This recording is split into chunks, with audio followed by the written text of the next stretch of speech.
नमस्कार। वेबिनार में जुड़े सभी लोगों का स्वागत है। आज गिरनारी मंडल का 627वां वेबिनार है, वेबिनार नंबर 627। आज के वक्ता हैं बुंदेलखंड उत्तर प्रदेश से समृद्धि एग्रो ग्रुप के श्री जितेंद्र गुप्ता साहब, जो आज हमें मिट्टी के प्रकार, मिट्टी की पीएच वैल्यू और मिट्टी में पाए जाने वाले जो मिनरल्स होते हैं उसके बारे में जानकारी देंगे। श्री जितेंद्र गुप्ता साहब से विनती है कि वो अपना वक्तव्य आप शुरू कर सकते हैं। नमस्कार सर। વાલા શ્રોતા બંધુઓ, આપના આજના વક્તાના વિષયે આપનો કોમેન્ટ બોક્સમાં પ્રતિભાવ આપશો તો આજના વક્તાશ્રીને પુનઃ પ્રકાશન અને પુનઃ વક્તવ્ય આપવામાં ઉત્સાહ વધશે એ અપેક્ષાએ પુનઃ પ્રાર્થના કે આપને આજના વક્તવ્ય વ્યાજબી અને યોગ્ય લાગ્યું હોય તો અવશ્ય કોમેન્ટ કરશો जी। नमस्कार सभी को मेरी तरफ से नमस्कार। मेरी आवाज आ रही है एकदम से ठीक से? जी आ रही है सर। जी, मैं शुरू करता हूँ। मैं कैमरा अपना ऑफ कर लेता हूँ तो मुझे लगता है कि बात ज़्यादा फ्लुएंट हो पाएगी। वीडियो ऑफ कर दीजिए। ओके। तो सबको नमस्कार। आज हम बात करने वाले हैं मिट्टी की। एक छोटा सा सामान्य परिचय मैं अपना रख देता हूँ ताकि बात करने में हम लोग सहज होंगे। मैं जितेंद्र गुप्ता बुंदेलखंड से, और मैंने 5 साल पहले मैंने अपना जॉब छोड़ा और उसके बाद मैं खेती में आया, और खेती में मैंने खेती को पहले समझा और किया। अभी मैं खुद भी किसान हूँ और हम अपने आसपास के क्षेत्र में उत्तर प्रदेश और अभी तो मैं देश भर में भी जाता हूँ कहीं कहीं, इस तरह के जहाँ तक हमारे अनुभव पहुँचे हैं उन अनुभवों को साझा कर। तो आज हम लोगों को जब ने बात हुई तो मिट्टी पर बात करने के लिए आज हम चर्चा कर रहे हैं। तो हमारा टॉपिक है मिट्टी। अगर मिट्टी को समझें, मैं अगर अपने अनुभव के आधार पर चलूं तो मिट्टी जो है ना, हमारी पृथ्वी की जो ऊपरी परत है उसमें जो कार्बनिक और अकार्बनिक पदार्थ हैं, इन सभी का मिश्रण को अगर एक भाषा में कहें तो मिट्टी है ना। तो कार्बनिक और अकार्बनिक मिनरल्स भी शामिल हैं, है ना। उसमें फसलों के पत्तियों के, पेड़ों के टहनियों के अवशेष भी शामिल हैं, पशु मल का भी अवशेष शामिल है, तमाम प्रकार की गैसों का मिश्रण भी है। तो जितना भी ये मिश्रण है पदार्थों का, ये सब मिट्टी है। क्योंकि मिट्टी खुद पदार्थ अवस्था है ना, और पदार्थ अवस्था की इकाई है मिट्टी।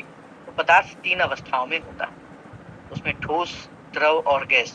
तो खनिज धातुएं, जल और विभिन्न प्रकार की गैसों का मिश्रण बराबर मिट्टी है ना। अगर मिट्टी को हम लोग देखें तो उसको बोलते हैं सॉइल। सॉइल मीन्स अगर देखें तो सोल ऑफ इन्फिनाइट लाइफ, माने यह अनंत जीवों के जीवन का आधार है। और हम सब जानते हैं कि तमाम प्रकार के माइक्रोबैक्टीरियाज, माइक्रोब्स, सॉइल लाइफ, पेड़ पौधे, पशु पक्षी और हम सबके जिंदा रहने की मूलभूत आवश्यकता इसी मिट्टी से ही पूरी होती है। चाहे हम कुछ भी खाते हों, चाहे हम कुछ भी पहनते हों, चाहे हम कुछ भी वस्तु उपयोग करते हों, जो कुछ भी हमारे जिंदा रहने में सहायक है वह सब हमें कहीं ना कहीं मिट्टी से ही प्राप्त होता है, मिलता है। इसलिए इसको अनंत जीवों के जीवन का आधार भी कहा है। और किसी किसान या किसी देश की जो मौलिक पूंजी है, वह मौलिक पूंजी उसके देश की उपजाऊ मिट्टी है, किसी भी किसान और किसी भी देश की। और अभी वर्तमान में जब किसानों से बड़ी भूल हुई है, वो अपनी ही मौलिक पूंजी पर उन्होंने डाका डाला। यानी हम अपनी ही उस मौलिक पूंजी को नहीं समझ पाए, इसलिए अपनी ही मिट्टी को हमने तमाम कृषि क्रियाओं, समझी ना समझी वश हमने उसको खराब किया है।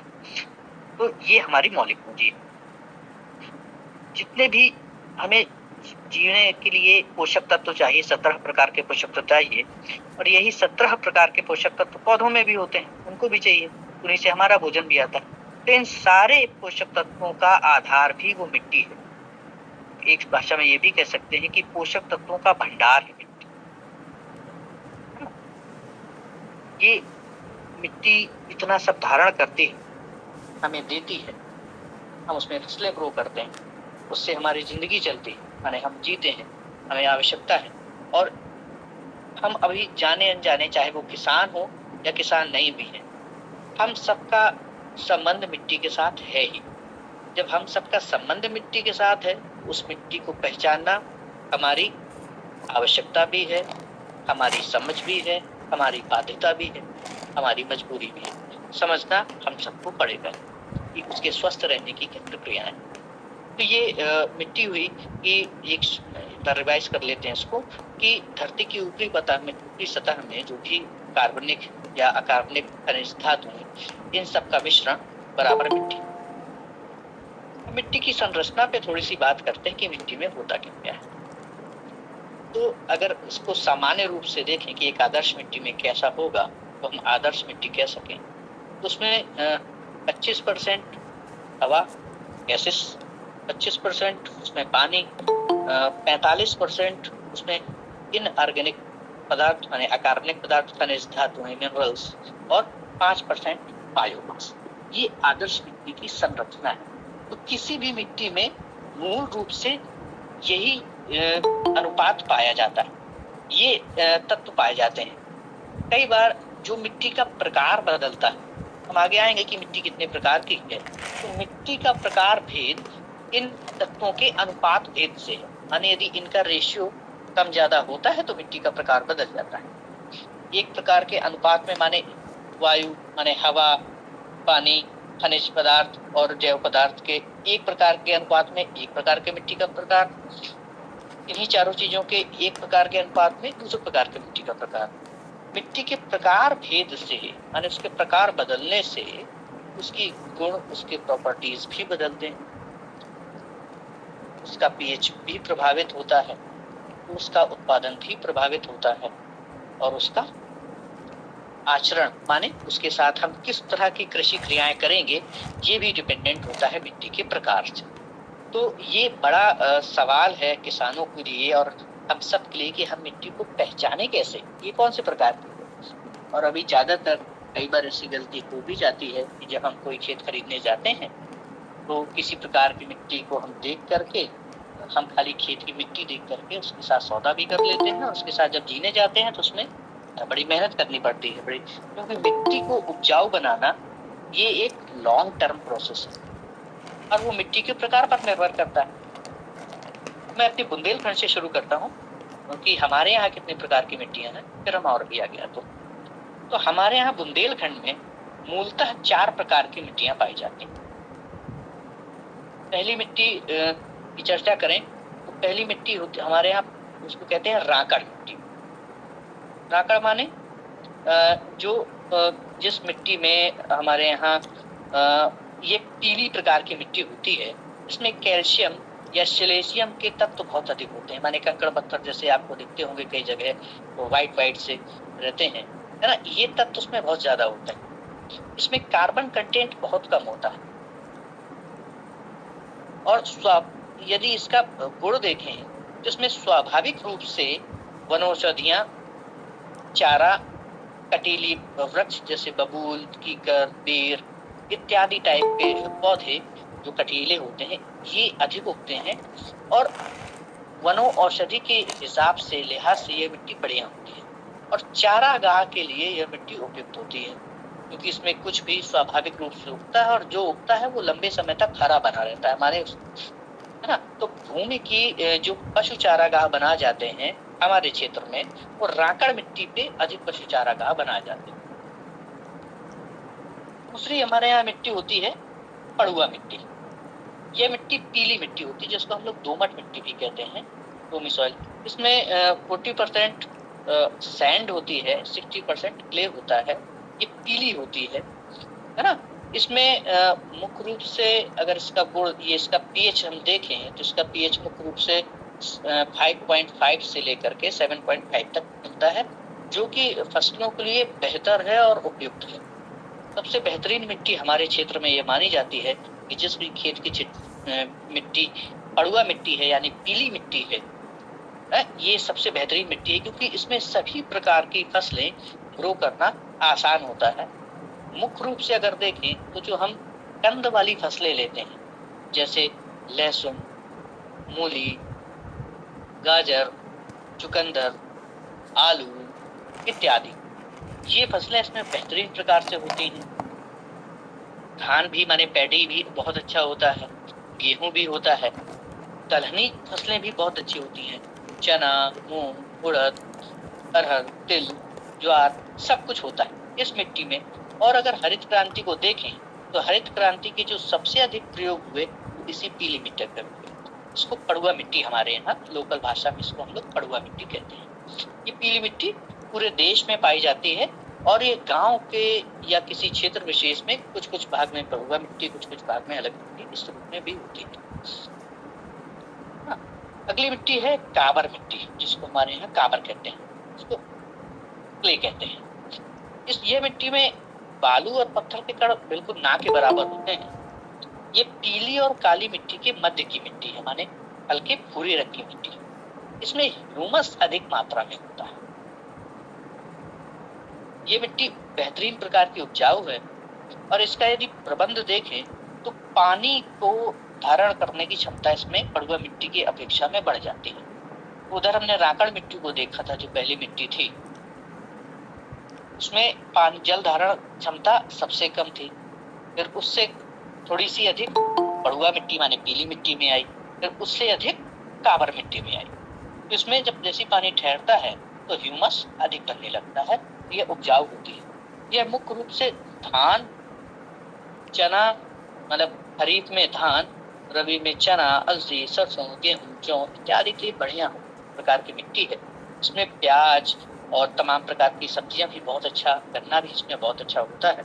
ये खेती के लिए ये बेहतरीन मिट्टी मानी जाती है। अब यही मिट्टी और अपडेट हो करके मार मिट्टी में बदल जाती है, जिसको ब्लैक कॉटन सॉइल कहते हैं। ये पूरे देश में अलग अलग क्षेत्रों में मिलती है। जैसे हमारे यहाँ हर गांव का कुछ न कुछ एरिया, कुछ न मिट्टी का जो खेतों का जो प्रतिशत है उसमें कुछ न कुछ प्रतिशत ब्लैक कॉटन सॉइल का भी होता है हमारे बुंदेलखंड, है ना। मैंने गुजरात में भी देखा इसको, महाराष्ट्र में तो देखा, इसमें सभी जगह ये मिट्टी, ये बेहतरीन, इसमें कार्बन और ह्यूमस की मात्रा बहुत अधिक होती है। ये स्थिर स्वभाव वाली मिट्टी है। और अगर इसमें देखें तो खरीफ में मुख्य रूप से धान और कपास बेहतरीन है ये मिट्टी। इसको ब्लैक कॉटन सॉइल भी इसलिए कहते हैं क्योंकि कपास काली मिट्टी में सबसे बढ़िया होता है, जिसको ब्लैक कॉटन सॉइल भी कहते हैं। और रबी के समय में दलहन, तिलहन, इन सबका भी उत्पादन बहुत अच्छा होता है ना। संतरे वगैरह के बाग सबसे अच्छे इसी में चलते हैं। इसमें एक और इसका गुण बड़ा अच्छा बढ़ जाता है। जैसे ये कोई भी मिट्टी क्ले मिट्टी में बदलती है, माने ब्लैक कॉटन सॉइल में बदलती है, तो उसमें पानी रोकने की क्षमता अद्भुत हो जाती है। माने यदि इसी खेत की मिट्टी से इसकी जो मेड़े बना दी जाए, जो पानी बरसता है वो लंबे समय तक इस मिट्टी में टिका रह सकता है। तो वाटर होल्डिंग कैपेसिटी इसकी बढ़ जाती है, सबसे अधिक हो जाती है। अब ये तक हमने 4 मिट्टियों की जो बात की, पहले हमने बात की राकड़, दूसरी पड़ुआ, तीसरी काबर, चौथी मार माने, है ना।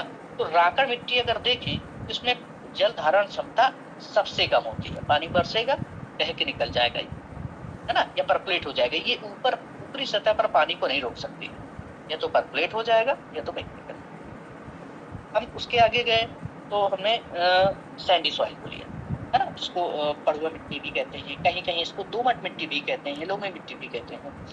इसमें भी जल के जो उसकी वाटर कैपेसिटी है, ये उससे राकड़ मिट्टी से थोड़ी अधिक है, लेकिन ये भी पानी की होल्डिंग कैपेसिटी ऊपरी सतह पे इसको पकड़ के नहीं रख पाता, या तो परकुलेट हो जाएगा या तो बच जाएगा।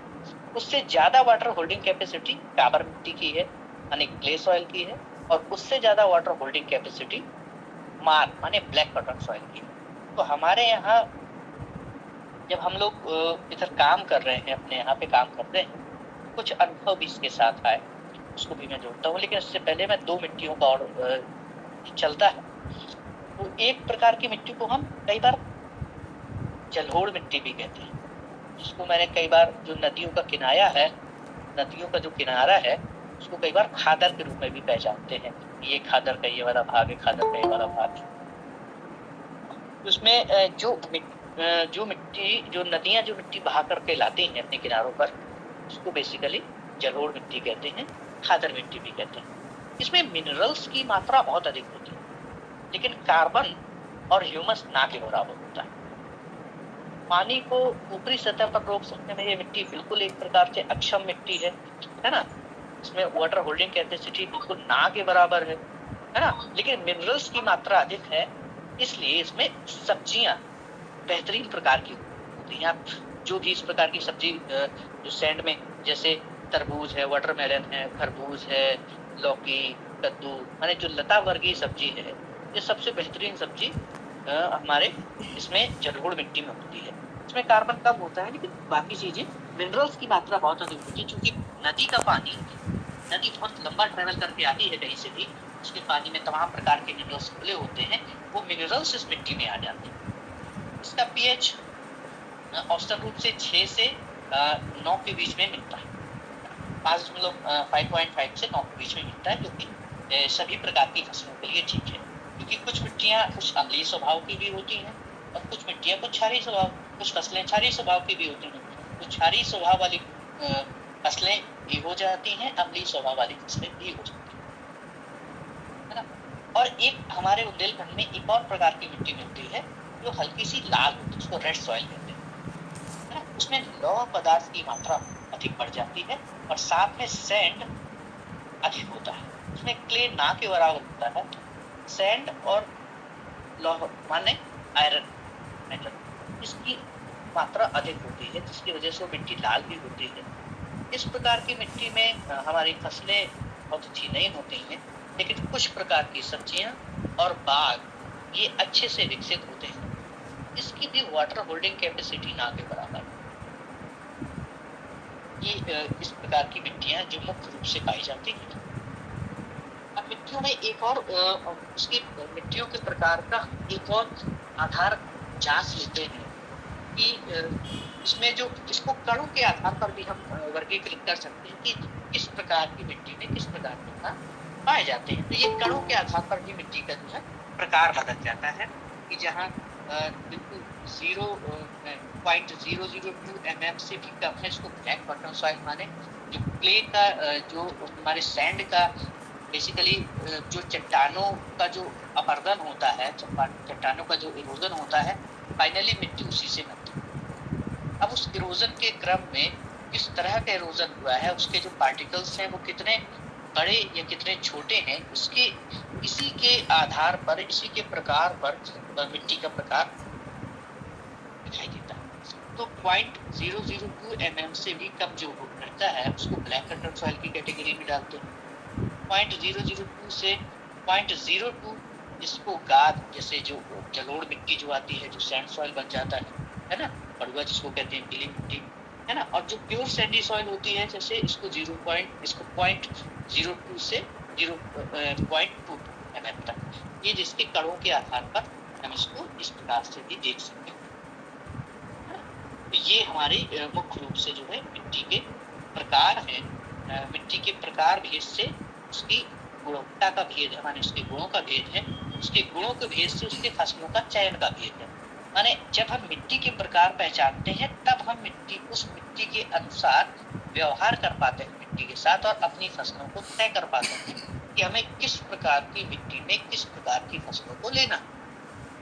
जैसे यदि हमें मिट्टी का प्रकार समझ में नहीं आता है, तो हम सैंडी सॉइल में भी पैडी लगाना चाहेंगे, और पैडी को पानी अधिक चाहिए, तो हमारी ऊर्जा अधिक से अधिक लगेगी, हमारी एनर्जी अधिक से अधिक लगेगी, और उसमें वो चीज अच्छे से होगी, है ना।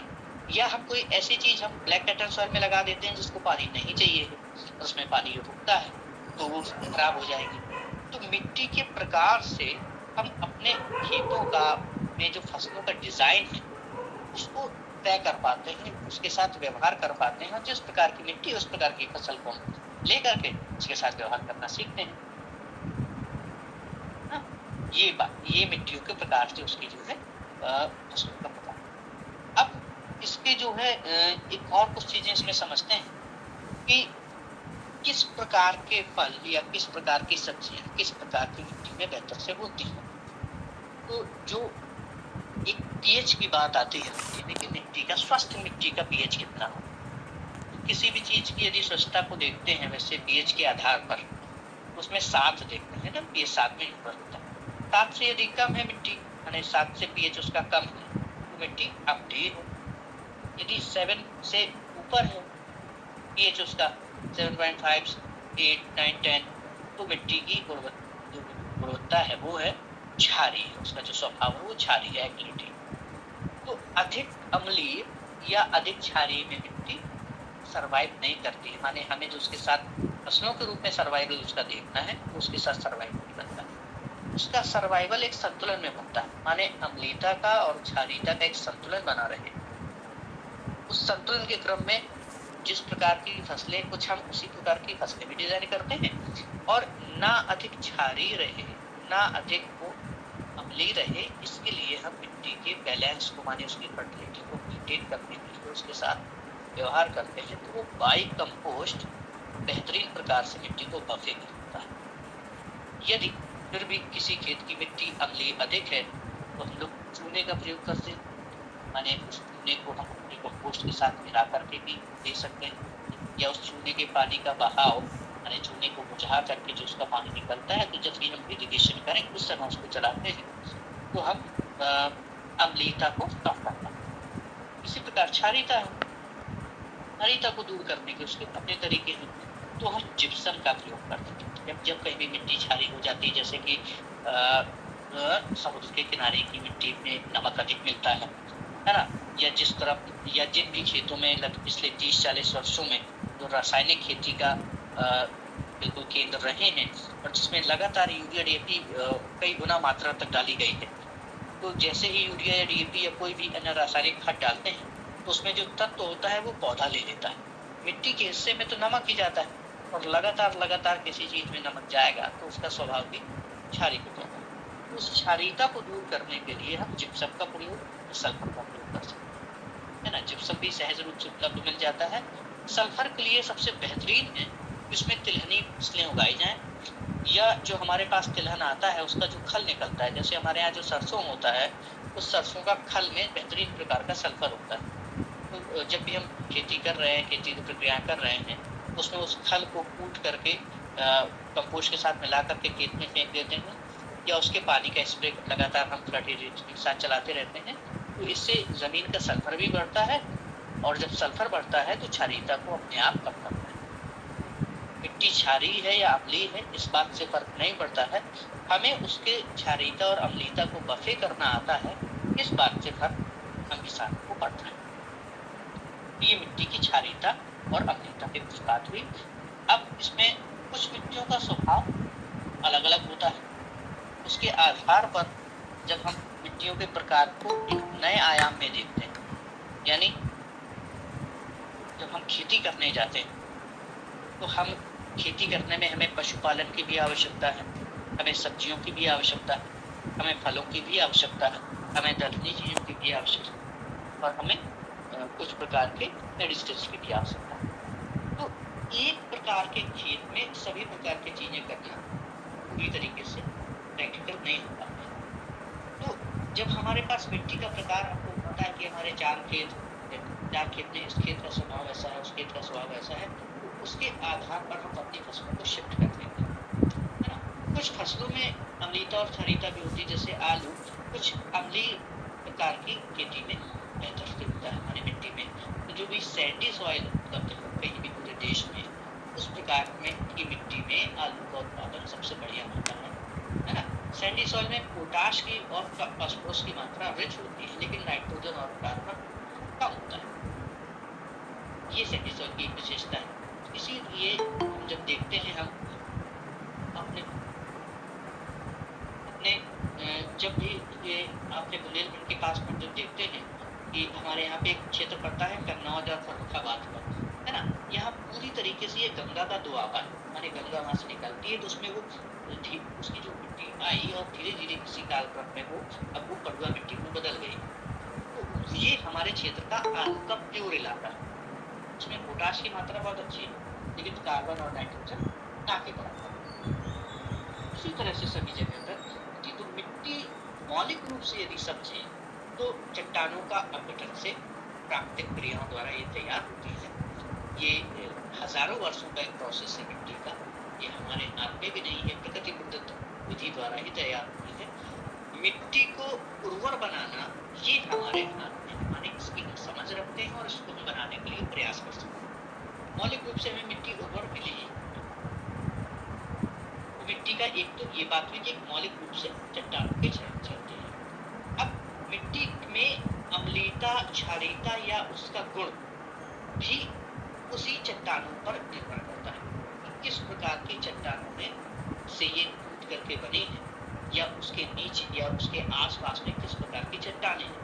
तो जिस प्रकार की चट्टानें या जिस प्रकार का भी पत्थर परंपरा में रहा है ज्योग्राफिकल प्रोविजन में, तो हर प्रकार के पत्थर या चट्टान में एक निश्चित प्रकार की खनिज या निश्चित प्रकार की धातु पाई जाती है। उस निश्चित प्रकार के खनिज और निश्चित प्रकार के धातु की अनेकता या कमी से मिट्टी का रंग, आकार बदलता है। जैसे इसी मिट्टी, जैसे ब्लैक कटर सॉइल है तो उसमें क्ले की मात्रा अधिक हो जाती है ना, इसका एक रंग बदल जाता है, ये काली हो जाती है, इसका स्ट्रक्चर बदल जाता है, ये हरदम पानी गिरने के बाद जब सूखती है तो फटती है ना।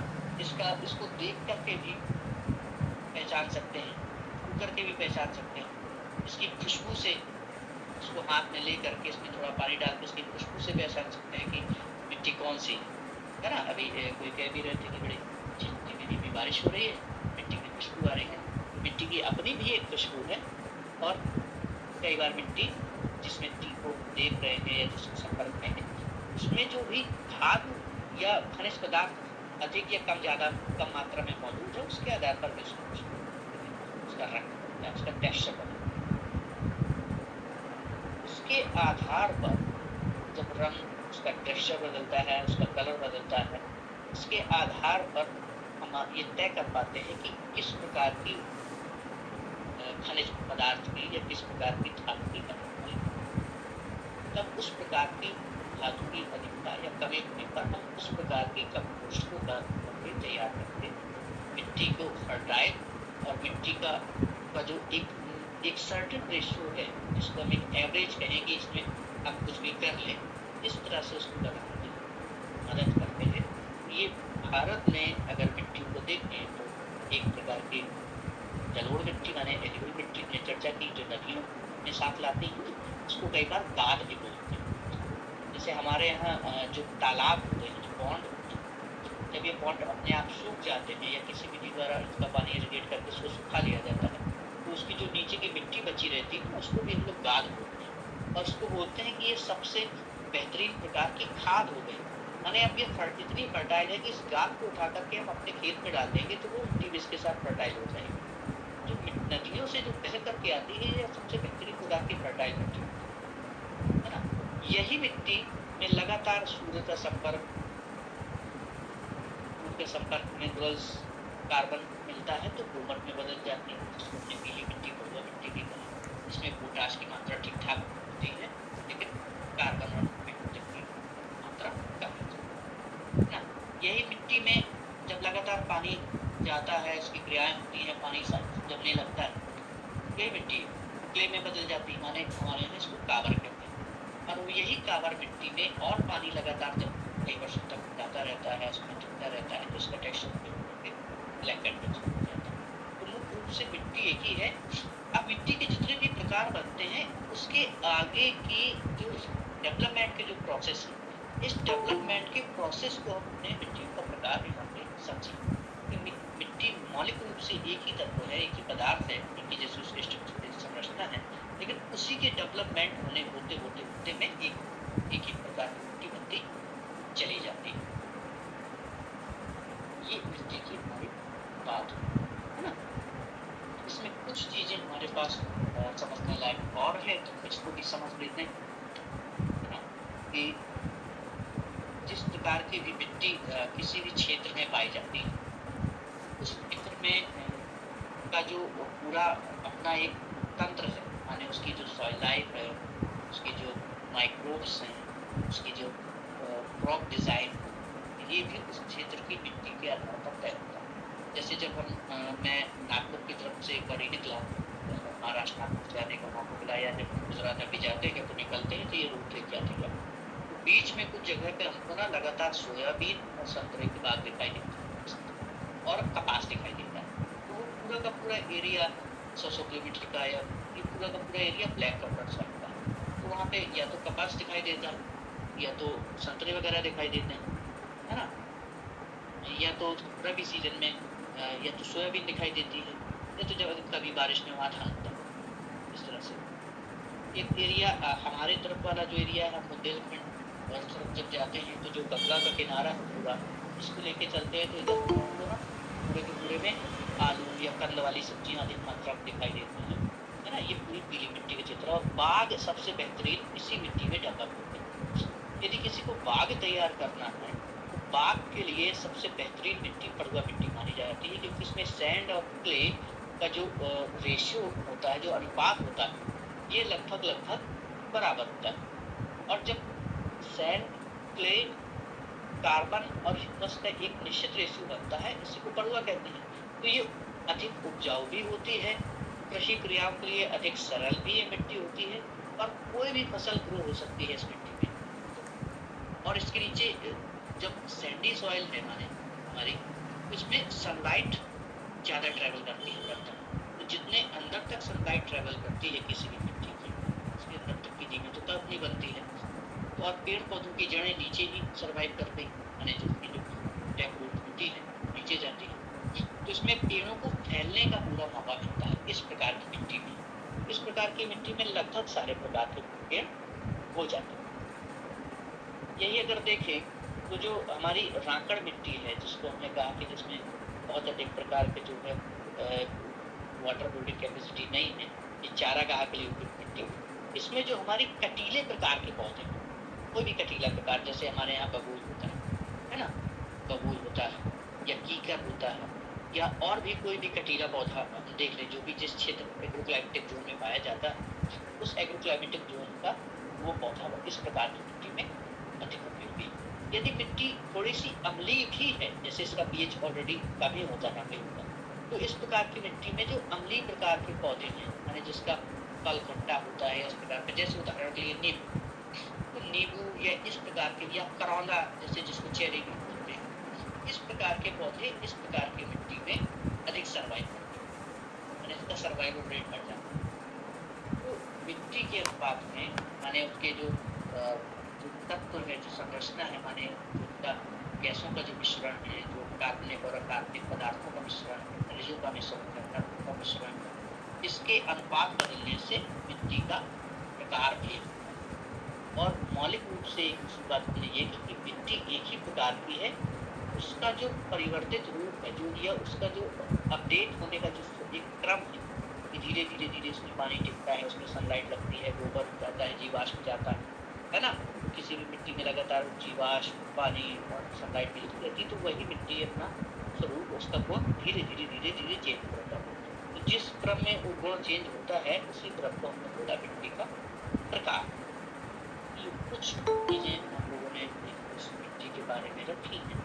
ये मेरे अपने अनुभव से आई है, माने खेती करते हुए आई है। मेरा बैकग्राउंड कोई खेती का नहीं रहा है। मैं बेसिकली मास कम्युनिकेशन का से ग्रेजुएशन किया, 1 साल जॉब किया, लेकिन मन में बड़ी पीड़ा थी कि मैं अपने क्षेत्र के लिए कुछ करना चाहता था।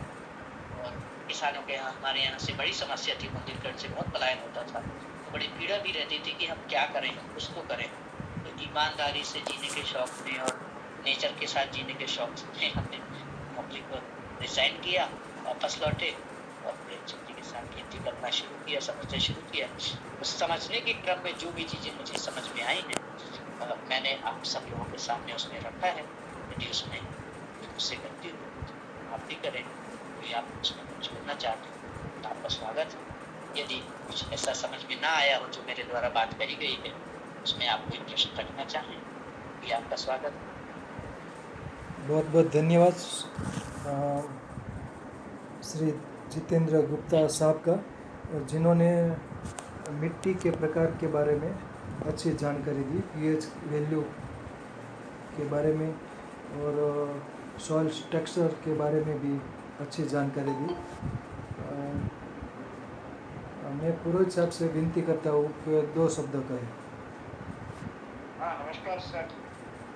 आज का सब्जेक्ट बहुत अच्छा रहा है। मनुष्य मात्र की उत्पत्ति मृत्यु के समय वो भी एक मिट्टी के साथ मिल जाता है। इतना बहुत बढ़िया हमारे जीवन में लक्ष्य है। सर जी ने जो बताया उसके बदले उसको बहुत बहुत धन्यवाद के साथ, जो हमारे एग्रीकल्चर के साथ जुड़ी हुई मिट्टी कैसी होनी चाहिए, कौन सी फसल लेने में कौन सी मिट्टी, उसके बारे में भी बहुत अच्छा बताया है। और साथ में कहीं मिट्टी आयुर्वेद के अंदर भी उनका उपयोग होता है दवाई के, जो खड़ी मिट्टी रहती है, कोना पेरू रहता है, मुल्तानी मिट्टी रहती है, कॉफी चक्कर रहती है, मिट्टी रहती है, ये सभी मिट्टी का उपयोग आयुर्वेद में दवाई के रूप में ओरल ट्रीटमेंट में और खाने में दोनों में उसका उपयोग हो सकता है। आजकल ज़्यादातर हमारे एग्रीकल्चर के साथ हैं, तो उनके भी सभी हमारे सदस्य जुड़े हुए हैं। तो आज का विषय में तो मैं डीप इसलिए नहीं जा रहा हूँ क्योंकि आयुर्वेद के अंदर डीप जाएंगे तो और आधा घंटा लग जाएगा। तो आज का उनका जो सब्जेक्ट है, वैसे हमारे आदरणीय इसके साथ जो वेबिनार में जुड़े हुए हैं उनके पास से मतलब स्पेशल कमेंट्स में हम और आगे का ज्ञान उनसे लेंगे। धन्यवाद पुरोहित साहब। गुप्ता जी, जो सॉइल इरोजन होता है बारिश के तेज़ बारिश के कारण भी होता है और तेज़ पवन के द्वारा भी होता है, तो सॉइल इरोजन कैसे रोके, उसके लिए कैसे इंतज़ाम करें कि सॉइल इरोजन कम से कम हो, इसके बारे में बताइए। सॉइल इरोजन सिर्फ उसका एकमात्र जो तरीका है पेड़ पौधों के माध्यम से उसको करना चाहिए। तो हम लगातार जिस तरफ अभी हम देखें तो इसको हमने अपने तरफ से ऐसे जांचा कि हमारे तरफ में जो हम लोगों के यहाँ खेत हैं और खेतों में कोई कार्बन नहीं बचा, तो जब भी उसमें ट्रैक्टर वगैरह चलते हैं तो बड़ी धूल जैसी उठती है। तो जैसे ही किसी भी खेत से धूल जैसी उठे, है ना, तो उसमें निश्चित बात है कि इसमें सॉइल इरोजन हो ही रहा है। माने कोई भी जो उसके कण है, उसको कण को पकड़ने वाली कोई चीज नहीं उपलब्ध है हमारी सॉइल में या इरोजन, है ना। उसका एकमात्र तरीका है कि पेड़ पौधे ही वो काम करते हैं जिसमें उसके सॉइल के इरोजन को रोका जा सकता है, क्योंकि जब पेड़ पौधों की जड़ें मिट्टी को पकड़ती हैं सूदी से भी रोका जा सकता है। जहाँ भी पेड़ पौधे होते हैं तो तमाम प्रकार की जिसकी पत्तियाँ गिरती हैं नीचे, जो बारिश में और पशुओं के मल के साथ जो उनका अपशिष्ट बनकर जो उसका मेटल बन के जो जीवाश्म बनता है, वो जीवाश्म में बहुत सारे सॉइल लाइफ पनपते हैं, माने केचुआ, गुठीला, दीमक या अन्य प्रकार के माइक्रो ऑर्गेनिज्म। ये माइक्रो ऑर्गेनिज्म ही मिट्टी को या किसी भी भाग को पकड़े। तो सॉइल इरोजन का उसको रोकने का एक तरीका है पेड़ पौधों के माध्यम से। दूसरा तरीका है कंबाइंड कंपोस्ट, माने हम जितनी बेहतरीन प्रकार की कंपोस्ट बना करके अपनी सॉइल में डालेंगे, अपने खेतों में डालेंगे, है ना, वो उस कंपोस्ट में वो सारे 18 प्रकार के पोषक तत्व उपलब्ध है। माने कार्बन भी उपलब्ध है, नाइट्रोजन भी उपलब्ध है, फास्फोरस भी उपलब्ध है, कैल्शियम भी उपलब्ध है, जो भी, और सभी पोषक तत्व एक दूसरे के साथ वो बॉन्डिंग में, ना, इसको हम लोग को एक्जिस्टेंशियलिज्म कहते हैं, सभी एक दूसरे के साथ को एक्जिस्टेंस में। तो कार्बन चाहे किसी भी खेत में या सॉइल में कितना भी पड़ा रहे, लेकिन वो अकेले काम नहीं करता, क्योंकि यदि उसमें नाइट्रोजन नहीं है तो वो लीच हो जाती, उड़ जाती, इरोजन हो जाती। तो दूसरा तरीका है कंपोस्ट। बाई कंपोस्ट भी हम सॉइल के इरोजन को कम से कम कर सकते हैं, है ना। तीसरा तरीका है हम बर्ड्स बना दें, माने जिसको मेड़बत्ती हमारे यहाँ कहते हैं ना, बर्ड्स बनाते हैं। तो खेतों की जो मेड़ें हैं काफ़ी ऊँची, वो ऊँची करना है ताकि जो बारिश होगी, चूँकि बारिश के से भी अपघटित होता है।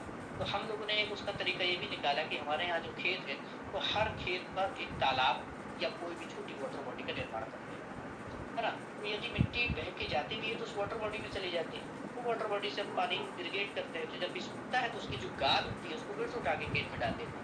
तो कुछ समय के लिए लगता है कि मिट्टी चली गई, लेकिन वो वापस हमें मिल जाती है ना? इस तरह से हम सॉइल के इरोजन को रोक सकते हैं। धन्यवाद धन्यवाद। तालाब, खेत तालाबड़ी बोलते हैं, तालाब या खेत तालाबड़ी। हाँ, तो उसके पानी इकट्ठा होता है और अच्छा तरीका है। और किसी का एक शरद, अपडेट सर मैं देना चाहूँगा। हमारे बुंदेलखंड में पानी की बड़ी समस्या थी और यहाँ लगातार सूखा था, किसानों की आत्महत्याएं हुई थी। तो हम लोगों की जो पूरी टीम है उसमें से पुष्पित भाई हैं हमारे अग्रज, उन्होंने बड़ा काम किया और हम सारे लोग करते ही हैं। तो हम लोगों ने लगभग 50,000 तालाब बनाए बुंदेलखंड के अंदर, जो 6-7 जिले आते हैं। तो अभी हम लोगों ने अपने यहाँ का वाटर लेवल 3.5 मीटर बढ़ा लिया एक तालाब यूज। हाँ तालाब अच्छा है, वाटर लेवल भी बढ़ता है, अच्छा है। सुधेंदु त्रिपाठी साहब बोलिए। सुधेंदु त्रिपाठी साहब बोलिए। त्रिपाठी साहब बोलिए। बहुत बहुत धन्यवाद सर, काफ़ी अच्छा सर ने समझाया। मैं अभी ज्वाइन किया हूँ, लेकिन चूंकि भौतिक भूगोल हमारा विषय रहा है तो बहुत ही इंटरेस्टिंग विषय है ये हमारे लिए। मृदा का संरक्षण करने के लिए पहले समझना पड़ेगा कि मृदा का प्रक्षालन किस किस तरीके से होता है। तो एक तो प्रक्षालन है जो जल से होता है, फिर उसका अनावरण वायु से होता है, इसके अलावा जो अधिक तापमान होता है उससे भी होता है।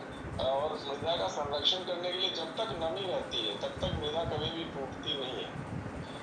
और जिस तरीके से साहब ने बताया कि जो प्लांट मटेरियल रहता है, चाहे वो लीफ हो, चाहे फिक्स हो, छोटी छोटी टहनियाँ हो, रेशे हो, वो सब चीज़ें कहीं ना कहीं मृदा को बांध के रखने में और नमी को बांध के रखने में बहुत सहायक होती है। तो इसके लिए अलग अलग जो तरीके इन्होंने बताया, इसके अलावा प्लांटेशन का भी अलग अलग तरीका होता है अलग अलग लेवल पे, क्योंकि प्लांट्स हम देखें तो अलग अलग ऊंचाई के और अलग अलग प्रकार के होते हैं। कुछ फाइबरस रूट वाले प्लांट्स होते हैं, कुछ टैपरिंग रूट वाले प्लांट्स होते हैं। फाइबरस रूट वाले प्लांट्स मतलब घास है। फिर अगर टैपरिंग रूट वाले तो थोड़े उससे बड़े श्रब्स टाइप के जो होते हैं। उसके बाद जो है ऊंचे पेड़ होते हैं। ये सारे के सारे मिलके अलग अलग तरीके से मृदा को बांध के रखते हैं और कहीं ना कहीं नमी को बरकरार रखने में, उसको आकर्षित करने में हेल्प करते हैं। जहाँ ज़्यादा पेड़ होते हैं वहाँ बरसात भी ज़्यादा होती है। इसके अलावा जो पृथ्वी है, पृथ्वी का जो ऊपरी सतह है वो किस प्रकार का है उस पर डिपेंड करता है कि किस प्रकार से वहाँ पे मृदा का अनावरण होगा, उसका प्रस्फुटन होगा, उसका संवहन होगा और वो एक जगह से दूसरी जगह ले जाएगी। तो अगर पहाड़ों पे देखें तो पहाड़ों पे जैसे आप तालाब की बात कर रहे हैं उसी तरीके से बंड्स बनाते हैं, वो स्टेप्स के रूप में बनाते हैं। तो जैसे जैसे ऊपर से नीचे की तरफ प्रक्षालन हो रहा होता है वो उसके निचले स्टेप पे जमा हो जाएगा। तो इससे जो मृदा के पोषक तत्व हैं वो बाहर नहीं जा पाते। तो ये एक अच्छी चीज़ होती है।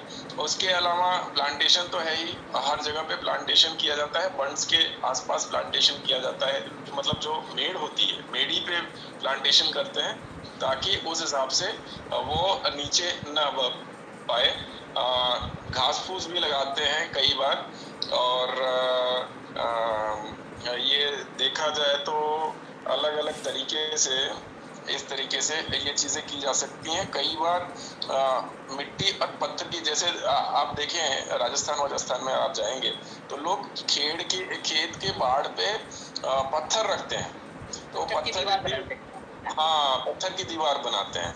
पत्थर की दीवार इसलिए बनाते हैं कि जब रेतीली आंधियां चलती हैं तो उनका जो ऊपरी सतह उपजाऊ जो भूमि होती है, एक्चुअली क्या है जो बायोटिक ये भी है ना एक्टिवेशन, वो भी एक लेवल तक ही होता है, 1.5-2 फुट तक। उसके बाद नीचे जो है उस तरीके का बायोटिक एक्टिवेशन नहीं हो पाता, क्योंकि उनको भी ऑक्सीजन चाहिए, नमी चाहिए। जो है ना फर्टाइल होती है। जी जी जी, ह्यूमस जहाँ तक रहेगा वहां तक जो है, और उसी लेवल तक जो है उसका रोटेशन हो पाता है। जैसे हम लोग मान लीजिए कल्टीवेशन भी करते हैं, तो उसमें हल चलता है और नीचे की मिट्टी ऊपर आती है, ऊपर की मिट्टी नीचे जाती है, एयर का जो है मिक्सेशन होता है, ह्यूमस और बायोटिक सब्सटेंसेस का मिक्सेशन होता है। तो वो भी जो है वो 1-1.5 फुट तक ही होता है, उसके नीचे का नहीं होता है। तो उसको इस तरीके से भी संरक्षित किया जा सकता है, और बाकी बहुत सारी चीजें, बहुत विस्तृत विषय है सर। तो बहुत बहुत धन्यवाद, बहुत अच्छा आपने बताया, और थोड़ा सा जो मुझसे हो सका ऐड किया सर। धन्यवाद त्रिपाठी साहब। अशोक भाई जानी साहब, बोलिए आपका सवाल। जानी साहब। हाँ जी, मेरा सवाल है कि अगर खेत में चंद्राकार आकृति बनाकर बीज बोया जाए तो उससे कैसा फायदा हो रहेगा? सर मैं अंदाज से कहूँ तो हम लोगों ने इस प्रकार का कोई प्रयोग नहीं किया है, तो अभी मैं इस पर कुछ भी नहीं कह पाऊंगा। जी, आपका आवाज नहीं आ रहा है मुझे। जानी साहब, उन्होंने एक्सपेरिमेंट नहीं किया है, उसके बारे में जानकारी नहीं है। शरद भाई वोरा कुछ। अगर आपकी आज्ञा हो तो मैं इस पे थोड़ी बात हाँ, करूँ। बोलिए त्रिपाठी साहब। इसमें कैसा है कि अगर सामान्य स्थिति है, सामान्य तौर पे मैदानों में बड़े भाग्यशाली होते हैं मैदान, वहाँ पे बहुत ज़्यादा न तो हवाएं चलती हैं, और मतलब आंधी वांधी चलती है, लेकिन इस तरीके से नहीं चलती है कि वर्ष पर्यंत जो है आंधियाँ चल रही हैं, और मिट्टी भी इतनी लूज नहीं रहती, क्योंकि नमी रहती है मैदानों में। नदियों के द्वारा जो पानी बहा के लाया जाता है, और जो सिल्ट बहा के लाया जाता है, वो जिसको गाद बोलते हैं या चिकनी मिट्टी बोलते हैं, बड़ी उपजाऊ होती है, और वर्ष पर्यंत जमा होती रहती है। तो वहाँ पे तो मेड़बंदी से ही काम चल जाता है। बाकी जहाँ पे भी किसान जो है बहुत जबरदस्त संरक्षक होता है प्रकृति का, और वो जहाँ पे उसके खेत होते हैं, उसकी परिधि बनाने के लिए ज्यादातर अलग अलग तरीके के पौधों को लगाते हैं बाड़ के रूप में। जैसे मेहंदी का प्रयोग किया जाता है, या थोर का अलग अलग तरीके के प्रयोग किया जाता है। तो वो चीजें होती हैं। ये चंद्राकार वाला जो आप बता रहे हैं, वो प्रयोग हो सकता है ऐसी जगहों पे जहाँ पे मृदा बहुत लूज है, मिट्टी बहुत लूज है। तो वहाँ पे क्या होता है, अगर चंद्राकार का प्रकार का अगर हम लोग गड्ढे बना के वो करते हैं, तो छोटे छोटे पॉटहोल्स बन जाते हैं, और पॉटहोल्स बन जाते हैं तो बरसात जब निकलती है तब भी उसमें कुछ नमी बची रहती है। तो नमी मृदा में बनी रहे, उसकी अवधि थोड़ी बढ़ जाती है। ये इसी तरीके से है कि जैसे तालाब खोदा आपने, तो तालाब खोदा तो सब जगह से पानी इकट्ठा हुआ, और वो पानी जो है ज्यादा अवधि तक रह पाता है, तो ज्यादा जो है समय तक वहाँ पे नमी रहने के कारण वेजिटेशन ज्यादा प्रोपोगेट होता है, और वेजिटेशन प्रोपोगेट होने के कारण वो एक तरीके से कहिए कि वाटर को रिजर्व करने का एक तरीका है। तो उससे फायदा हो सकता है ऐसी जगहों पे।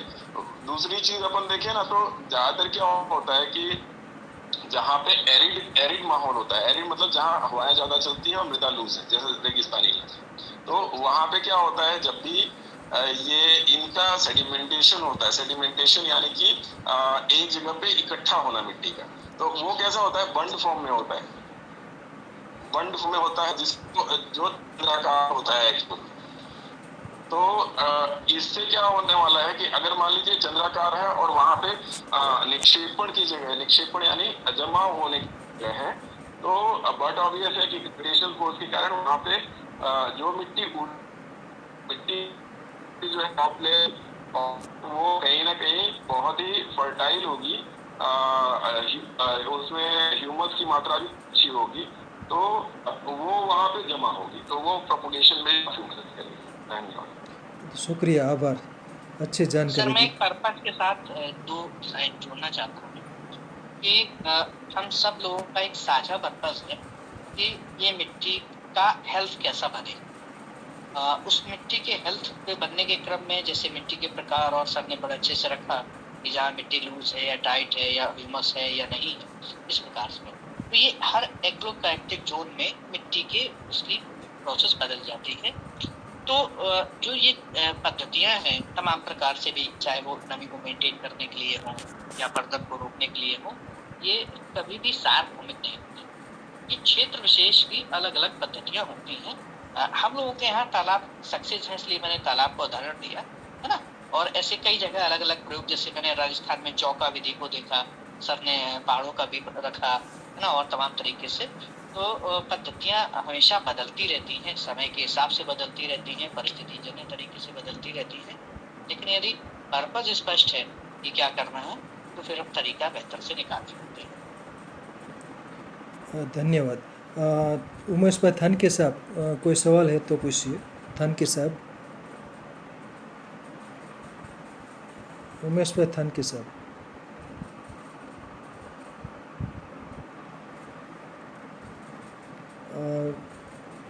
शरद भाई वोरा हैंड रेज किया है। शरद भाई वोरा बोलिए।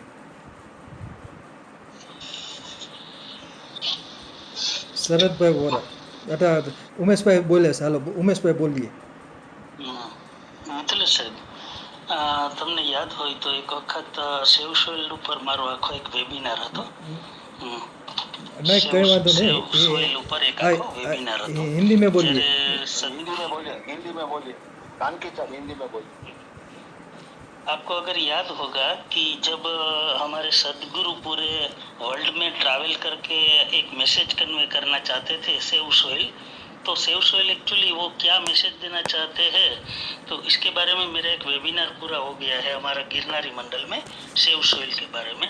उसमें मैंने 2-3 चीज़ की थी कि हमारे जो माइक्रो न्यूट्रिएंट है, यानी कि एनपीके तो मेन कंपोनेंट होता है, मेन एलिमेंट्स है, लेकिन माइक्रो न्यूट्रिएंट की भी डेफिशिएंसी आजकल होने लगी है क्योंकि केमिकल फर्टिलाइज़र का इस्तेमाल ज़्यादा करते हैं, इसलिए हमारी जो सोइल है उसमें कार्बनिक तत्व कम होते जा रहे हैं और डेड हो रही है। तो वो मेंटेन करने के लिए जो उसमें ह्यूमस डालते हैं या फार्म यार्ड मेन्यूर डालते हैं, लिफ मोल्ड डालते हैं, वर्मी कंपोस्ट का इस्तेमाल करते हैं, ये सब करके हम हमारी जो लैंड है उसको निर्जीव में से हम सजीव करते हैं, तभी वो सोइल फर्टाइल होती है। तो ये जो मैसेज है इसके बारे में मेरा पूरा 1 घंटे का वेबिनार इसी गिरनारी मंडल में हो गया है सेव सोइल का। इसमें ये सब जो मेन पॉइंट्स है वो सब मैंने कवर किए थे। तो क्रॉप रोटेशन भी एक इम्पोर्टेंट फैक्टर है जब तक ये एग्रीकल्चर का सवाल है। तब जहाँ हम सपोज ऑयल सीड करते हैं तो नेक्स्ट ईयर में हम धान्य पक करना चाहिए। इस तरह रोटेशन अगर क्रॉप का करें तो सोइल की जो हेल्थ है वो मेंटेन रहती है। ये सब पॉइंट्स हैं उस वेबिनार में मैंने कवर किया था। लेकिन बहुत अच्छी बात है आज जो इसका रिपीटेशन हुआ है सोइल के बारे में, तो सब हमारे फार्मर को भी ये गाइडेंस हमें देना पड़ेगा, खास करके वो एग्रीकल्चर साइंटिस्ट है, एग्रीकल्चर ग्रेजुएट है, जो लोग फार्मर के साथ जुड़े हुए हैं, वो अगर उनको थोड़ा गाइड करे तो हमारी जो सोइल है उसकी हेल्थ अच्छी बनी रहे। और ये ज़रूरी है क्योंकि हमारे देश के 140 करोड़ लोगों के लिए धान जो है वो उत्पन्न करना बहुत ज़रूरी है। और सदगुरु तो ऐसा मानते हैं कि नेक्स्ट 50 या 60 साल के बाद तो ऐसी नौबत आएगी कि लोगों को खाने के लिए इनफ फूड ग्रेन्स भी नहीं होगा।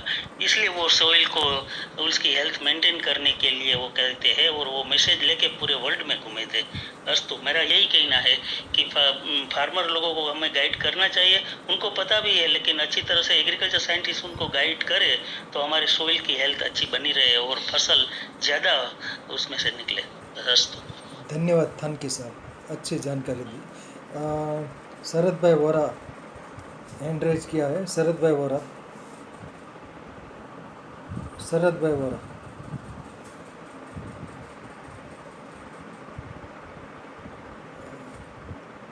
और किसी को सवाल है तो पूछिए। जिग्नेश भाई जोशी साहब बोलिए।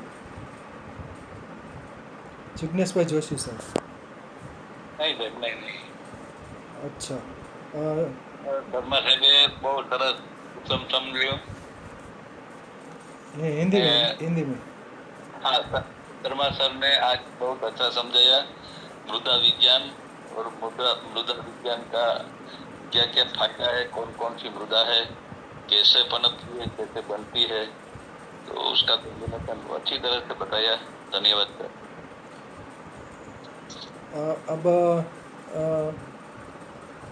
जिग्नेश भाई रावल बोलिए, कोई सवाल है तो, अथवा कोई जानकारी देना चाहिए तो भी दे सकते हैं. जिग्नेश भाई रावल बोलिए. जिग्नेश भाई रावल.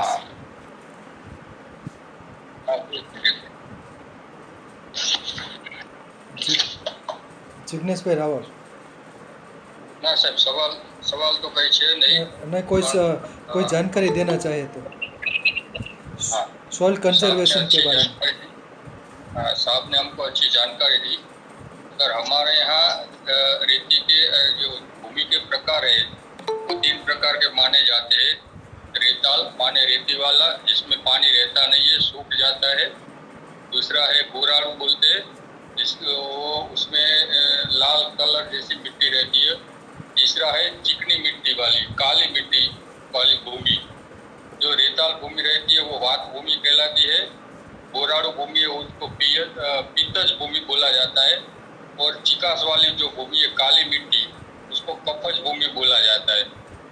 और ये सबको मिला के, तीनों मिट्टी मिला के जो अच्छी जमीन बनाते हैं, उसमें उसका उत्पादन, कोई भी फसल लगाई जाए तो बहुत बढ़िया होती है. मगर वो काम ऐसे भी मुश्किल होता है क्योंकि हर जगह से अलग अलग जगह से मिट्टी लानी पड़ती है, या तालाब से लानी पड़ती है, या फिर जो बोर बनाते हैं उसका जो निकलता है पानी के साथ जो मिट्टी, वो भी उसमें मिलानी पड़ती है. प्रदेश के हिसाब से मिट्टी होती है तो वो हिसाब से वहाँ से फसल बोई जाती है. तो तीनों प्रकार के मिश्र मिट्टी जो करना करे तो वो थोड़ा मुश्किल काम है. मगर जो अगर करे कोई खेड़ू तो उसके लिए वो जमीन बहुत बढ़िया हो जाती है. वो उसमें सेंद्रीय खातर का उसमें मिलावट कर दे तो उसमें कार्बन का मात्रा है वो भी बढ़ जाता है और CN रेशियो बढ़िया रहता है. और CN रेशियो के लिए जमीन में जो हमारी हरी खाद, जिसको हम बोलते हैं लीलो पड़वास गुजराती में, तो हरी खाद लगाए. उसके बाद उसमें नाइट्रोजन वाला पौधा जो है उसका लिक्विड, जैसे ग्लिरीसीडिया है, सरगवा है, अगथिया है और एक है, उसका लिक्विड बैक्टीरिया कल्चर के साथ में लगाया जाए तो CN रेशियो मिट्टी में बहुत बढ़िया बन जाता है. और कार्बन की मात्रा, सेंद्रीय कार्बन जिसको बोलते हैं, उसका प्रमाण उसमें बढ़ जाता है. धन्यवाद, शुक्रिया जिग्नेश भाई रावल का, शुक्रिया. अब और सुशीला बेन राठौड़, कोई सवाल है तो पूछिए. सुशीला बेन राठौड़. जी नमस्कार. वेबिनार बहुत ही बेहतरीन और अभ्यासपूर्ण था.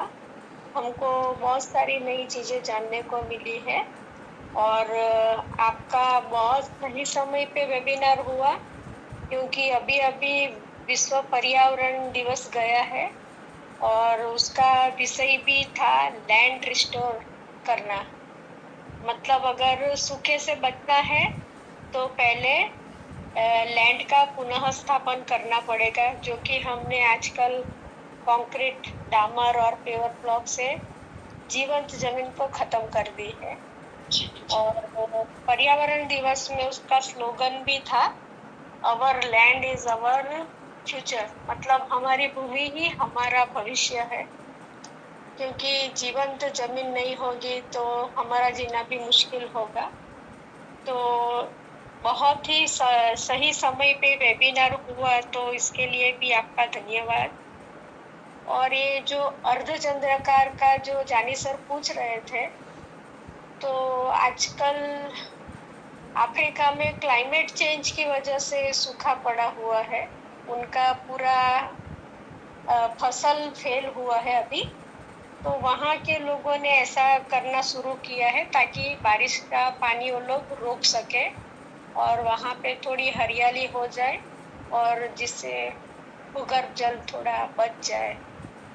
धन्यवाद। धन्यवाद धन्यवाद, आभार, शुक्रिया मैडम। भरत भाई चौहान साहब बोलिए, कोई सवाल है या कुछ कहना चाहते हैं? भरत भाई चौहान साहब। नहीं है, बहुत बढ़िया विषय चल रहा है, कोई सवाल नहीं। कुछ कहना चाहते हो तो अभी कह सकते हैं भरत भाई चौहान साहब। नहीं, सॉइल इरोजन का आगे विषय आ गया। इसमें खेत पद्धति में जो स्ट्रिप मतलब के जो ढाल से विरुद्ध खेती मतलब के कल्टीवेशन करके भी इरोजन को बचाया जा सकता है। और जितना पानी हम जमीन में उतारे, ऑर्गेनिक मैटर उसमें बढ़ाए, ये सब बातें आ गई, इसलिए मैं रिपीट नहीं करता हूँ। Okay okay sir, okay sir, धन्यवाद। वनप्रिया साहब कुछ कहना चाहते हो तो वनप्रिया साहब। मैं थोड़ा देर से ज्वाइन हुआ हूँ, इसलिए उसमें कोई टिक्का टिप्पणी नहीं कर सकता हूँ, लेकिन विषय का थोड़ा गहराई में जा सकते हैं, इसलिए एक बात थोड़ा प्रश्न के रूप में रजू करता हूँ कि इजराइल और भारत, अभी तो इजराइल में युद्ध चलता है 200 दिन से, लेकिन इजराइल विश्व में ऐसे प्रख्यात हो गया कि वहाँ एक तो बंजर जमीन है, पूरे साल में 7 से 8 इंच बारिश होती थी और वहाँ सूखा ही प्रदेश था। फिर भी उसने हम लोग आज़ाद हुए तभी वो भी आज़ाद हुए। उसके बाद उसने पूरा इतना मेहनत किया कि विश्व में मध और साग भाजी उसका पूरी दुनिया में प्रख्यात हो गया।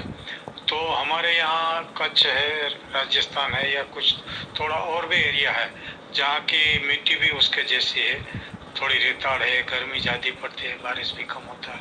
तो वक्ता श्री को ये मेरा प्रश्न है कि भारत और इजराइल जैसे कंपैरिजन करके भारत में क्या कर सके कि जो जमीन की नौसाध्य हो। धन्यवाद। बोलिए गुप्ता जी, जवाब दीजिए। गुप्ता जी। सर, आपने प्रासंगिक विषय रखा, इस पर सर मैं थोड़ा सा स्पष्टीकरण रखना चाहूँगा कि अगर इजराइल को देखें तो भारत के किसी भी एक स्टेट के बराबर ही होगा, ज़्यादा से ज़्यादा, है ना। यूपी से भी छोटा हो सकता है इजराइल। और अगर भारत अकेले को देखें तो भारत में हमारे 28 राज्य हैं। तो यदि उसकी जो रिसोर्सेस इजराइल के और भारत के पास जो रिसोर्सेस है, तो हम रिसोर्सेस के मामले में कई गुना रिच इजराइल की ये प्रॉब्लम। तो इजराइल के पास जो था, जितना था उतने में उसने उतना बेस्ट किया। और कहते हैं ना कि आविष्कार की जननी है, उसने अपने तमाम प्रकार की वो पद्धतियाँ, वो प्रोसेस, वो टेक्निक्स अपनाई, लगाई, ताकि उसके भी जो उसकी फूड सिक्योरिटी है उसकी हो सके। हमारे पास संसाधन के रूप में इतना है, यदि हम उसका सदुपयोग करते हैं तो हम पूरी दुनिया को काम ला सकते हैं। तो हमारे लिए टेक्निक महत्वपूर्ण, टेक्निक सेकेंडरी है। हमारे लिए हमारे पास जितने भी रिसोर्सेस हैं, उस रिसोर्सेस का हम बेहतर यूटिलाइजेशन कर पाएँ, ये हमारी प्राथमिकता है। तो हमारे पास पिछले 20-30 वर्षों में जो हमसे छूट गया है, वो हमारे संसाधनों का यूटिलाइजेशन छूट गया है ना। मैं एक उदाहरण देता हूँ सर, मैं पूरे देश में जाता हूँ, है ना, मेरा अपना काम है, मैं गुजरात में भी आता हूँ। इधर आनंद में, गुजरात में एडवोकेट हैं आनंद भाई याग्निक, याग्निक, इनके खेत को मैं डेवलप कर रहा हूँ। खेड़ा के पास ही है, मेघलपुर गांव में, डिस्ट्रिक्ट में। तो और पूरे देश में भी जाता हूँ। पूरे देश में अभी भी इतना पशुवंश है कि उससे हमको भरपूर कंपोस्ट मिल सकती है।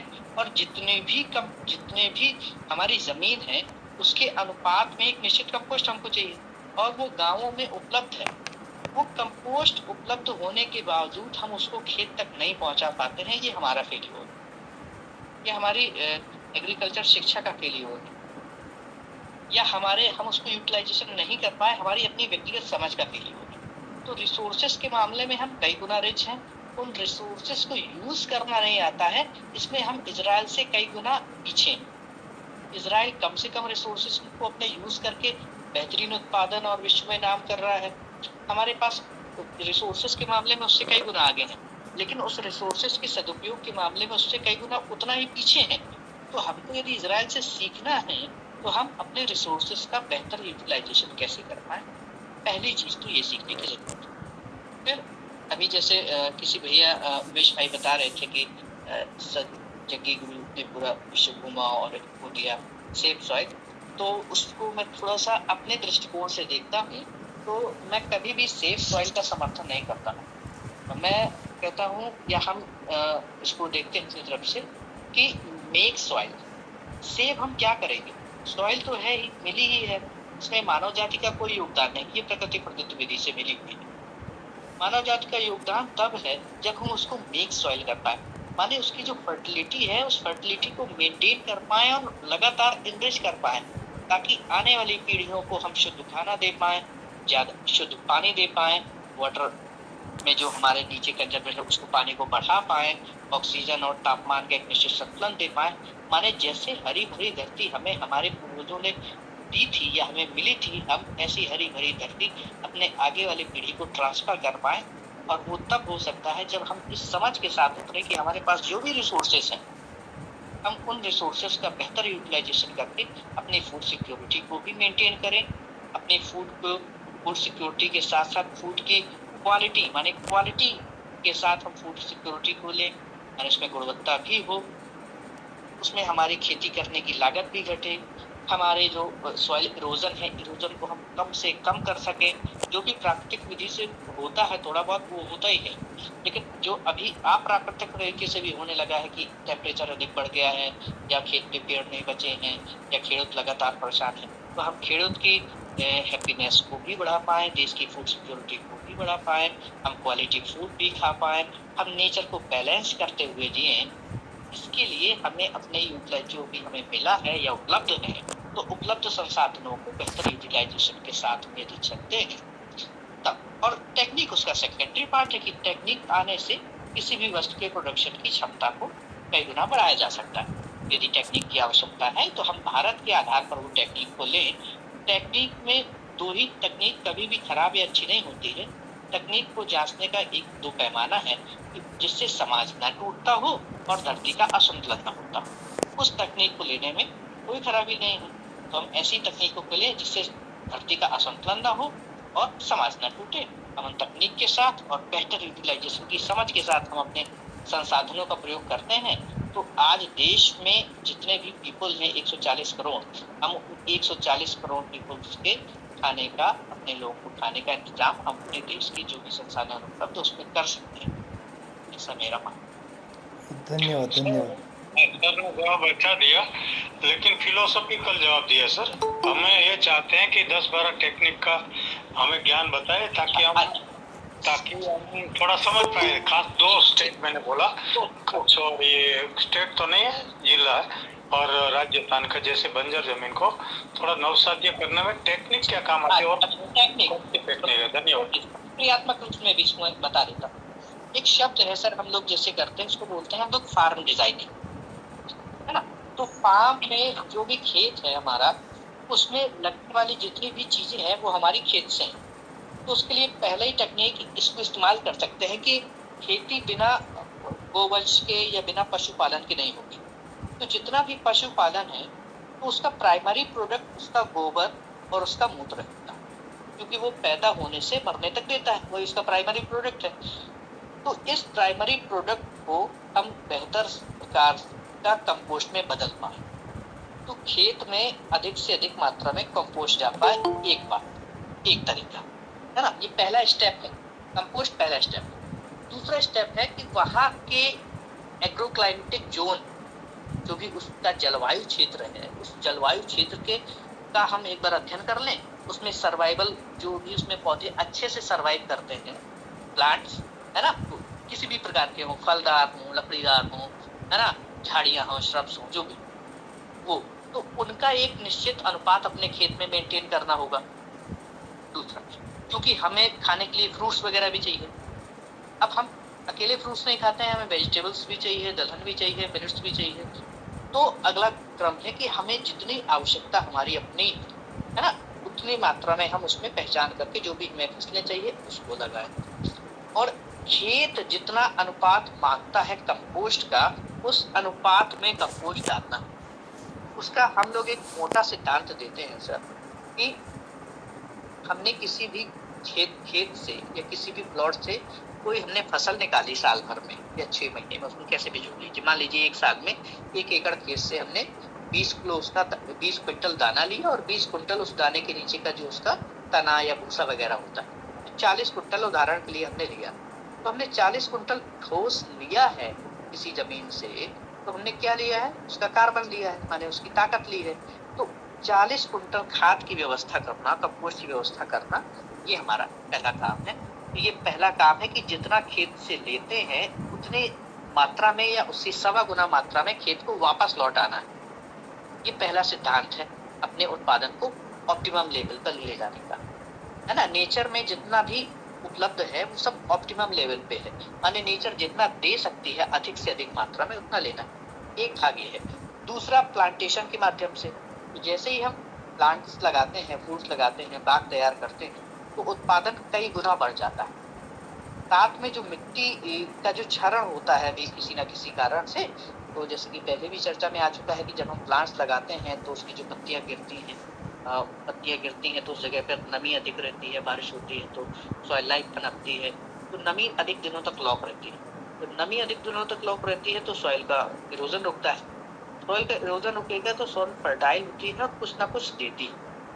तो दूसरा विधि ये है कि हम बाग लगाएं, यानी पहला कंपोस्ट, दूसरा बाग, और फिर जो भी जमीन बचती है उसमें अपने खाने पीने की सब्जियां और पशुओं के लिए चारागाह। क्योंकि जैसे ही पशुओं के लिए चारागाह होते हैं, पशु जहाँ चरते हैं तो उसका खुर भी लगता है, तो जो पानी बरसता है वो सीधे नीचे चला जाता है।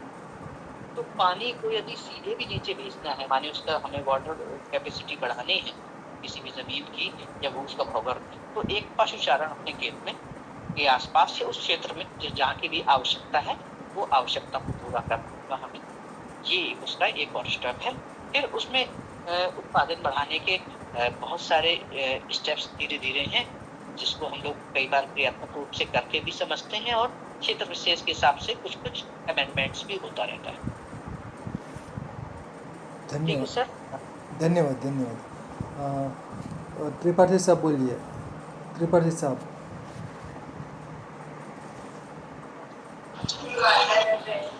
जी सर,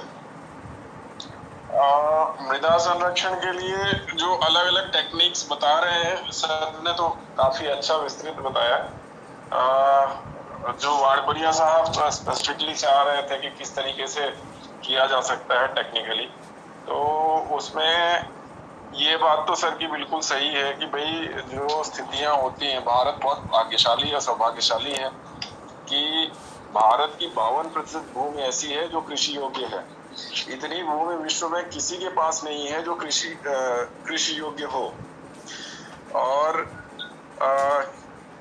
जो हमारे पास संसाधन है उनका किस प्रकार से उपयोग हो रहा है या दोहन हो रहा है, उस पर निर्भर करता है कि वो कितने समय तक हमारे पास रहेंगे।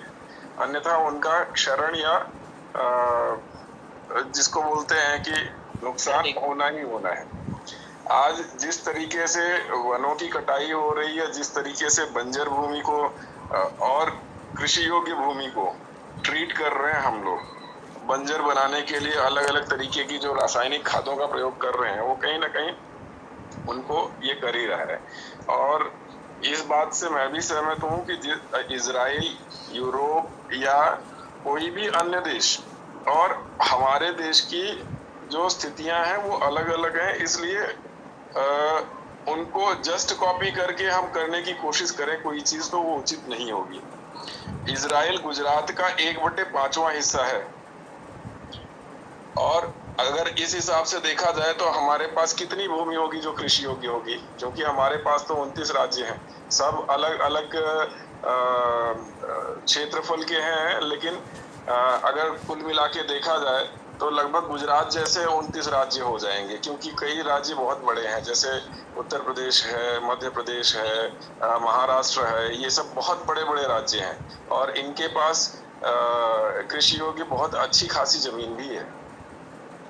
तो दूसरी चीज जो देखा जाए तो ऐसा नहीं है कि भारत में संसाधनों का समुचित प्रयोग करने के लिए कोई प्रयास नहीं किया गया है। अलग अलग अगर सिंचाई के साधन देखे जाएं तो उसमें ड्रिप इरिगेशन, स्प्रिंकलिंग इरिगेशन, इस तरीके के अलग अलग प्रकारों का प्रयोग होता है, जो कहीं ना कहीं मिट्टी का संरक्षण भी कर रहे हैं और जल का संरक्षण भी कर रहे हैं।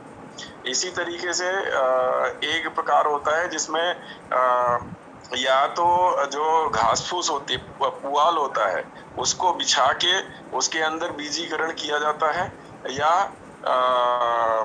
ये जो अलग अलग तरीके के भूसे होते हैं, या फिर नारियल के कॉयल्स होते हैं वो, या फिर प्लास्टिक की एक शीट बिछा दी जाती है और बीच में जहाँ पे बीज लगाना होता है बीज लगाया जाता है, और उसी तरीके से ड्रिप इरिगेशन के द्वारा उसमें इरिगेशन किया जाता है।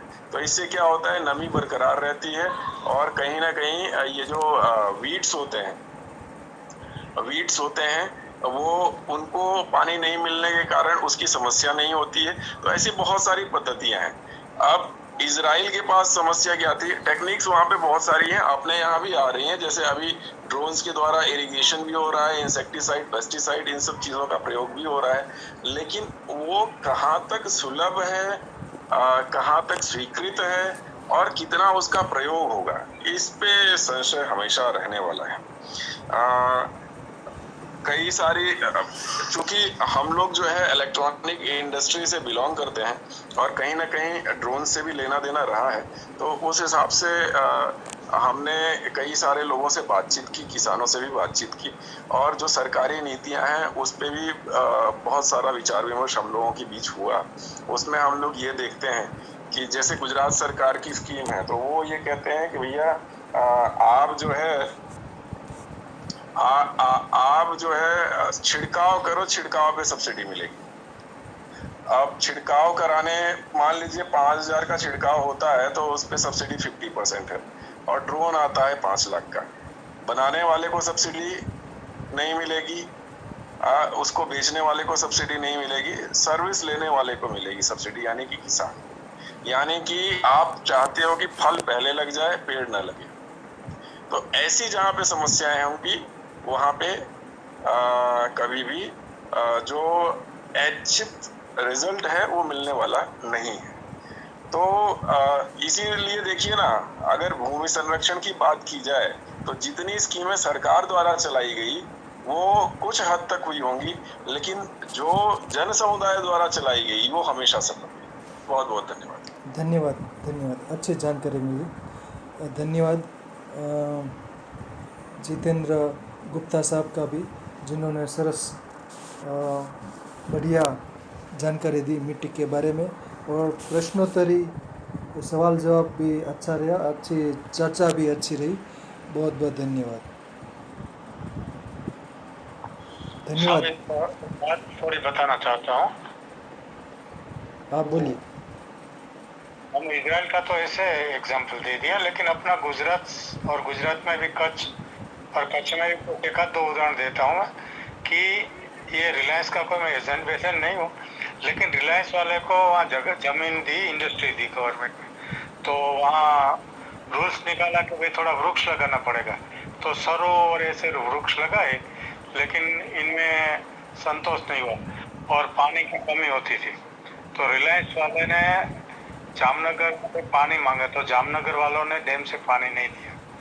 तो रिलायंस वालों ने 60 हेक्टेयर का एक तालाब बना दिया, और वो तालाब म्यूनसिपालिटी को पानी भी देता है, और अभी रिलायंस वाला ने 600 एकड़ में आम लगाया, और वो आम पूरे विश्व में जाता है, हमको तो चखने में नहीं मिलता। तो ये जो अभी तो नौसाध्यकरण है, तो उसमें थोड़ा जो व्यापारी लोग हैं, या तो जो समृद्ध लोग हैं, या तो जो जमीन जिसको गवर्नमेंट देती है, तो ऐसे लोग, ऐसा उदाहरण है। और दूसरा है खारेक वाला। कच्छ में इतनी खारक होती है कि विश्व में जाती है। अभी इजराइल तो उसके पास कुछ नहीं है। तो मैं दो ये टेक्निक बताना, तो उस लोगों ने वो ड्रिप इरिगेशन का वो पूरा वो किया खारक के बगीचों में, और वो उसके हिसाब से अच्छी तरह से फार्मर को इकोनॉमी बढ़ी है। और ये इंडस्ट्री वाले भी अगर सोचे जहाँ उसको लैंड मिली, तो इस तरह से टेक्निक का इस्तेमाल करके भारत को आगे ला सकते हैं। धन्यवाद। और जमीन नवसादी हो। धन्यवाद धन्यवाद वनपरी साहब, अच्छी जानकारी दी। धन्यवाद श्री जितेंद्र गुप्ता साहब का भी धन्यवाद। बहुत बहुत धन्यवाद सर। और आप सब लोगों को मेरी तरफ से इन्विटेशन है कि आप कभी भी बुंदेलखंड आए, झांसी के आसपास, बांदा चित्रकूटा आए, तो हम आप यहाँ अपने तरह के भी प्रयोग दिखाएंगे जिन्होंने बिना किसी बहुत अपेक्षा की खेतियाँ की हैं और हमारे क्षेत्र को सजाया है, जिसमें हमने 3.5 मीटर वाटर लेवल को बढ़ाया है, खेत तालाब बना करके उत्पादन बढ़ाया है, बाग लगाए हैं और बड़े क्षेत्र में लोग छोटे से काम कर रहे हैं। और हम लोग स्वयं भी किसान हैं, तो आप सबका स्वागत है कि कभी भी इस तरफ आए तो हमारे फार्म हाउस में जरूर रुकें। हम खेत ही है, उसको फार्म हाउस बोलते हैं। आप सबके रुकने की व्यवस्थाएं कर पाएंगे। धन्यवाद धन्यवाद।